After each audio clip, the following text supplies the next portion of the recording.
Ebyo biteeko baby munonye tugende yaman omanye byaffe biba bya freestyle. Ndi wano ne muganda wange Big Sky Soldier ng'ekitukuŋŋaanyiza olwaleero nabadde ne kapakeji ke nga njagala kapakeji ke kano akajje mu lujja wano agende naye kukuba atandika okwekulungula asisinkana ebizibu by'ab'emmotoka bye basinkana.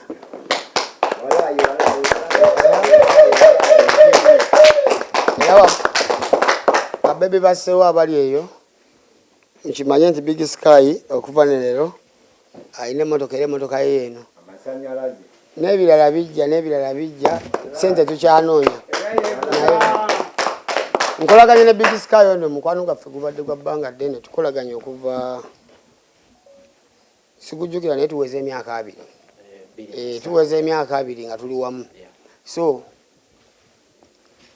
namusanga juzi ng'agenda ku mulimu mu nkube ne badde efudde emba n'empulira ennaku linga laba boyi wange kana kantu sika bbeeyi nnyo ngamba kyali wange asobola okugira nga atambula bw'ati waneegomba ebirungi ajja kweyongerezaako yeyongereyo ono Big Sky Soldier. Era oba omulabye wonna manya olabye ttaano wange okujja nga mina kye mumbuuza nsaba mukwase ekisumuluzo kye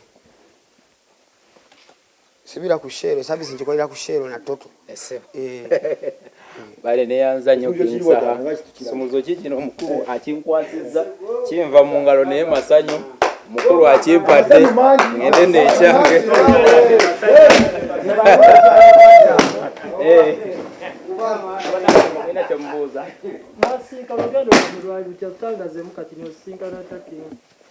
Kingsaha tusinkana mu kikuubo emyaka mingi nnyo emabega ne tufuuka ba mukwano nnyo nga ye akyasoma ku Buganda Royal ate nga nze nkyasoma mu kyalo ewaffe Kasawo.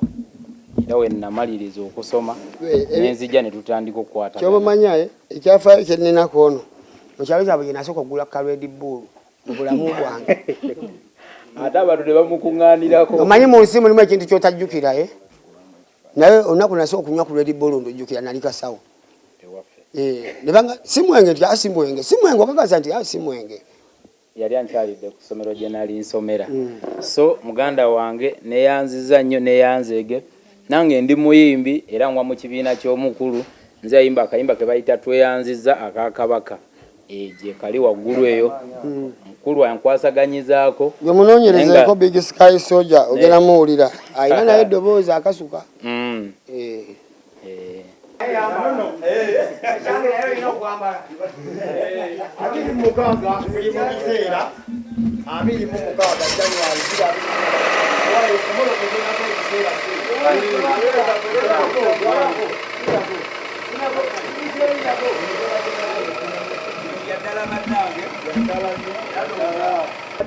Emmotoka eno ngivuga nzira mmenga awo ku Lubiri webaza Ssaabasajja Kabaka namuyimbako agenda kunnyongera n'endala yiyo. Kukola nnyo sente nnyingi nnyo nnyonyo ne banno yamaani zonna z'oba oyina nga mwekyanga kati njagala agende ku luguudo avimbe beera ne pamiti sagala ate onkubire. Akingi tulina concert egenda okubeera mu Basawo 26 January tugenda mu biseera ebyo concert. Era kyoba omanya kati yenteekateeka yonna gye tulina tetulina kirala kyonna kusukkaawo. Programu zonna amaloboozi gonna tugawawula tudde awo 26 January.